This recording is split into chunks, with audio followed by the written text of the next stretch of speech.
He's really good in Republican office. Some of our questions, too, came in and wanted to know, what about the threat of taxation on employee benefits? Do we see that coming about again? And I think that... Yes and no. At some point, Congress, both Republican and Democrat, both House and Senate, is going to figure out that we have a deficit that's going to exceed $1 trillion within another month or two. And it's now projected to exceed $4 trillion within a decade. And once that turns into a real issue, and it will, I promise you, it will, but it isn't yet, then they're going to start hunting for revenue. And when they start hunting for revenue, employer-provided benefits are a very rich target. They run the gamut from great big things like employer-provided health insurance to tinier, littler things like ESOPs. There's no telling at this point what they'll do. Some of the old standbys are, restrict the tax benefits to people who earn less than X number of dollars, or restrict the value of the tax-favored benefits to X number of dollars. So yeah, there absolutely will be a risk and a challenge to the tax rules governing employer-provided benefits and life insurance and annuities and retirement savings, but it's not yet. And how soon yet will turn into now, I'll bet you my usual hot fudge sundaes and orange popsicles, but I don't think it'll happen before next year.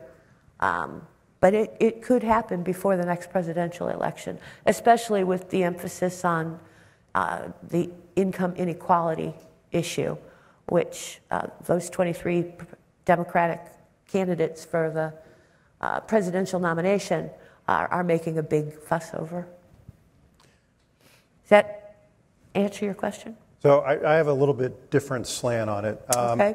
So group health benefits, they're the largest tax expenditure in the budget, meaning they're the single highest tax deduction that's taken as a benefit for Americans. Paul Ryan doesn't like employer-provided benefits, and they were on the chopping block in tax reform. He was looking at it as a pay-for.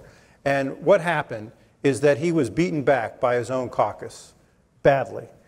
So on the right, my right, on the right, you have kind of a don't raise the taxes perspective. On the left, you've got the unions and organized labor. They don't want it either. And so at some level, it's hard to disagree, right? At some point, we're going to have to address our deficit. But this was something that was on the table, and they beat it back. And so I'm not sure that that becomes the first go-to, because the politics are so complicated. And the leading advocates for taxing those group benefits, they are now gone. And so I'm not sure where the momentum comes. It doesn't mean that over the long haul it doesn't end up being true, because it may be inevitable. But I think that the politics are really hard to push down on that. And put it this way, Senator McConnell would be glad to let Senator Wyden put that on the floor for a vote. Yeah, I think that's probably true. Wait, Senator McConnell is going to let Senator Wyden put issues on the floor of the Senate? Yeah, take away employer-provided health care. And Medicare for all, and the Green New Deal, and anything that will create an embarrassing vote for the Democrats. Yeah. Just their policies. Let me point out that when I say these issues are coming and that we're facing risks, we will win. Well, I mean, we've been winning efforts to tax inside buildup for longer than I've been alive, which is hard to believe. 30 years is not that long. And you wonder why I love Pat so much. Seriously, we can and we will win these challenges. And as Scott points out, the politics of some of these proposals that might make great good sense to the tax policy purists among us, of whom there are 2 or 3, and I mean in Congress, not on this stage, we will win.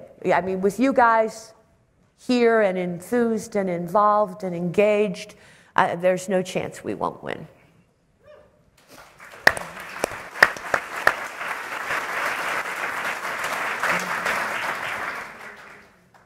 So on that note, the other question that we have is, when will Congress allow long-term care insurance as a full deduction on income tax without any restrictions as long as a qualified plan. Tomorrow? Judy, you answer that one. I can't answer that one. Yeah. We're not going to see a major tax bill in this Congress. The 22 Democratic nominees all have proposals to eliminate either repeal or greatly restrict the tax bill that was passed by the Republicans in the last Congress, to get to a point where you actually provide an incentive for long-term care, with a tax deduction, which makes good sense. The more, it's part of our ongoing story here is we help Americans prepare for their own financial security. And the more Americans that are prepared for their own financial security, the less Americans that have to go to the government to provide for their security in the future. So it's a long-term goal that's worth pursuing, but we'll have to come back in a couple of years and have this discussion. Do that again. And just parenthetically, Medicare for All makes long-term care a government-provided benefit and eliminates the ability to have a private sector long-term care insurance policy. So it'll solve everything. Yeah, just turn it all over to the government. I don't know about you, but I am one of those 10,000 people a day approaching retirement age. And I don't particularly want to spend my golden years in a government-funded retirement home. So please stay engaged. Please. It's my own personal benefit, begging you.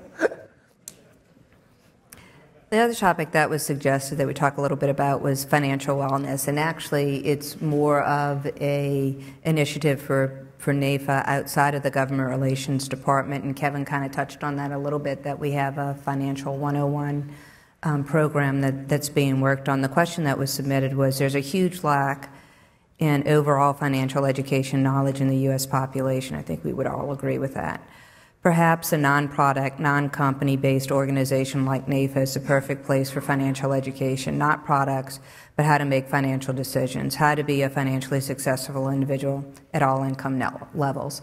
I think the program that Kevin talked about is going to do just that.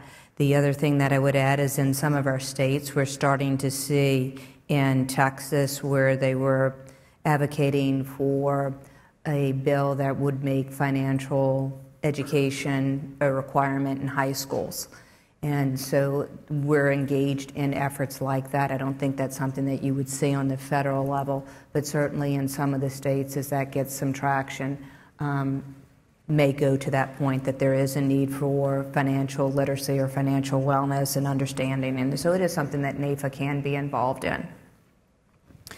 The other issue that was brought up was surprise medical billing. You're nodding, so start talking.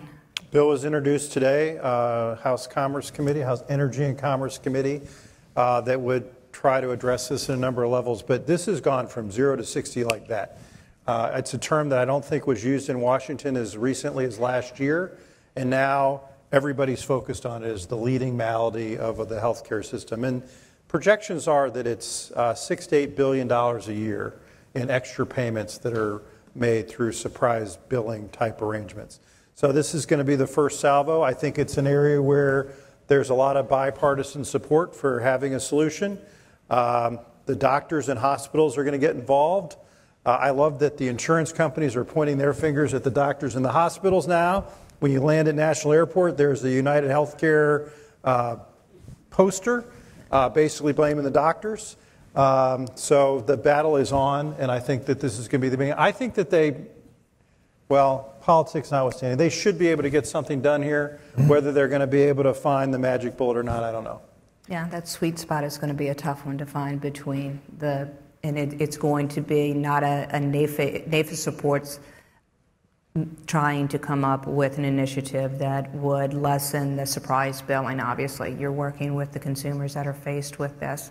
Where NAIFA is not going to be involved in the fight so much is when the docs and the hospitals and the insurance companies sort of come at each other with the finger pointing. The bill's interesting that they've introduced because it essentially takes the consumer out. It says they're only responsible for in-network charges, Right. And they're out. And then it becomes an issue between the doctors and hospitals and the insurance companies, and there's different resolution mechanisms. But it's an interesting thing. I doubt that that's going to survive intact.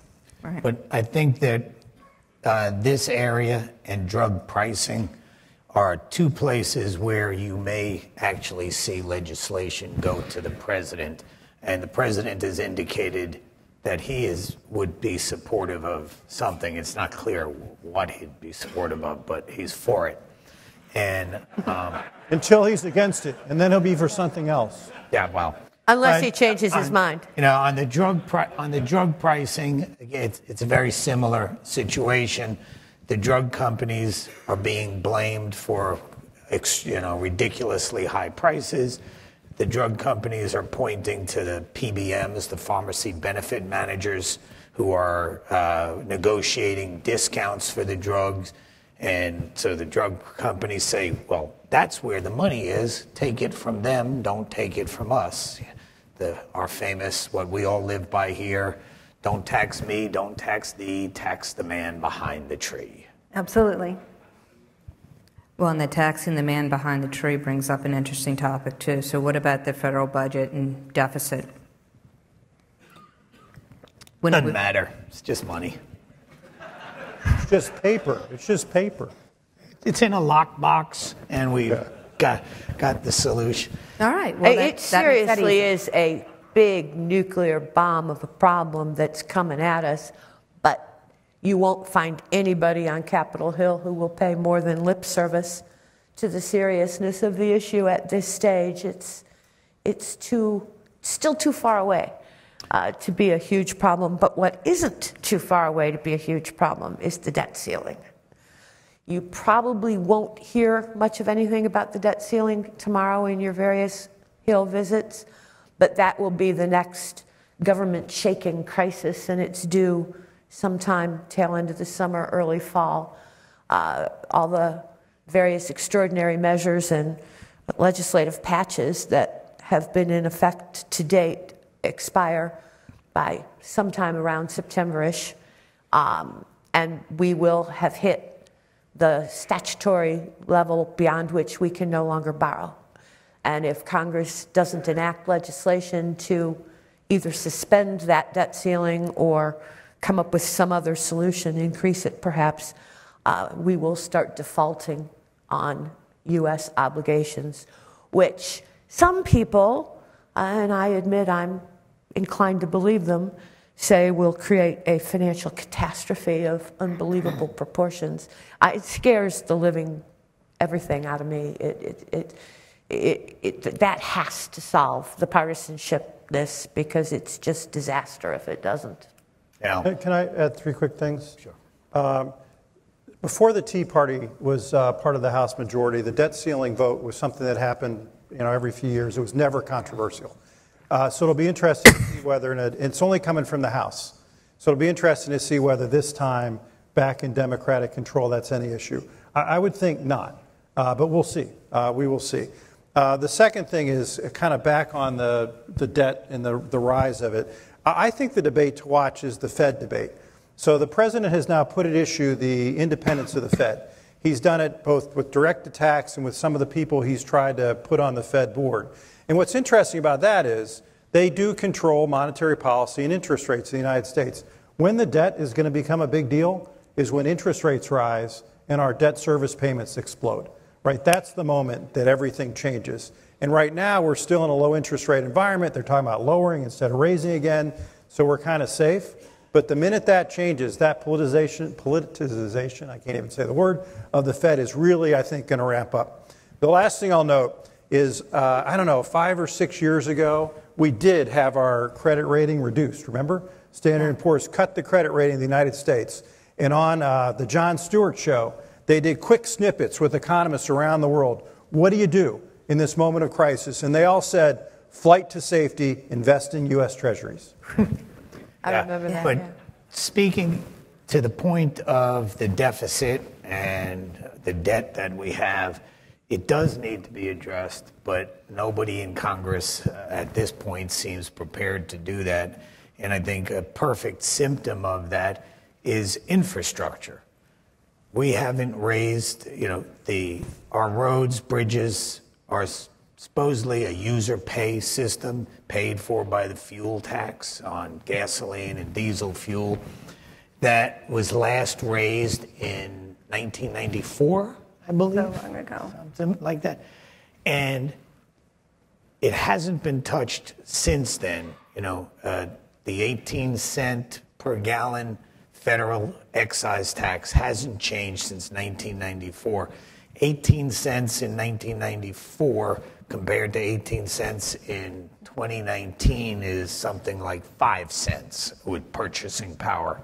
And on top of that, the fleet, the automotive fleet in this country is driving more miles with less fuel. So there's less money coming in. This is like, I'm not particularly smart, but I know this. Everybody on the Hill knows this. And we know that our infrastructure is crumbling, and everybody says we need to spend $2 trillion on rebuilding our infrastructure. And then they sit around and go, how would we pay for that? I don't know. Maybe raise the gas tax a nickel a year for a few years, and that gets you started. But that discussion has been basically the baby's killed in the crib before it even starts. So until you can get through something like that, how do you fix something more amorphous like the debt? And sorry about the baby in the crib. Raise taxes is not a popular phrase. Not in either party, not in either chamber, and certainly not with me. Yeah. The other issue that we'll pull up, Corporate Transparency Act. So that was something that was in the House Financial Services Committee, and Representative Maloney pulled her own bill from markup. Mike, you want to tell us a little bit about that? Yeah, that was an interesting draft of a bill. It was never actually assigned a bill number.